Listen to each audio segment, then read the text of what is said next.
যার মূল মকসুদ থাকবে ব্যক্তির প্রশংসা, লোকে তাকে ইমানদার মনে করবে, লোকে তাকে পরহেজগার মনে করবে। যিনি শুধুমাত্র লেবাস ধারণকারী হবেন, তিনি আল্লাহর পথের প্রতীক হবেন না। কারণ তিনি শরীয়ত, তরিকত, হাকিকাত এবং মারেফাত এই 4টা বিষয়ে সমানভাবে পারদর্শিতা অর্জন করে থাকেন।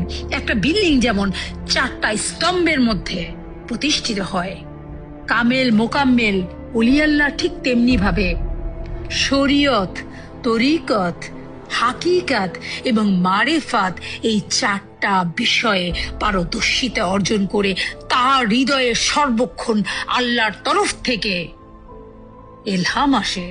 তিনি প্রতিটা কাজ, প্রতিটা নির্দেশ সেই সত্তার সাথে সংযোগ করে প্রদান করে থাকেন।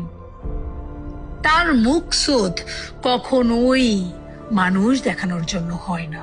লোকের প্রশংসা, লোকের ভোট তার মকসুদ নয়।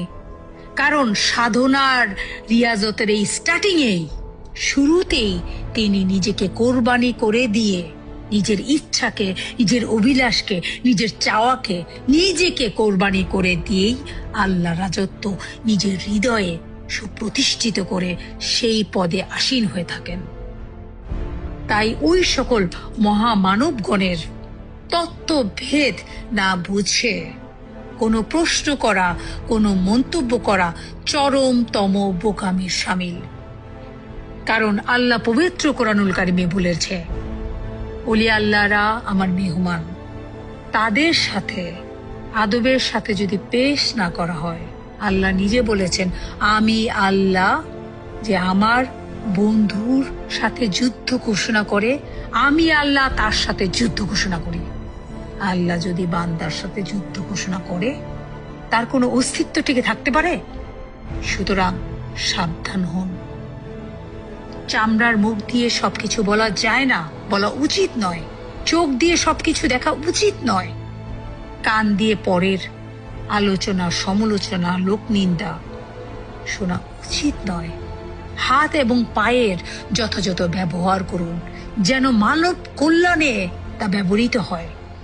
আল্লাহর কোন সৃষ্টিকে যদি আপনি কষ্ট দেন, বিশ্বাস করেন আল্লাহ আপনার দুর্বলতা জানেন। কারণ তিনি আপনার ভেতরে থেকে আপনাকে দেখছেন। আপনার কোথায় দুর্বলতা তার কিন্তু জানার বাকি নেই। সাবধান হন। রাব্বুল আলামিন কিন্তু ন্যায় বিচারক।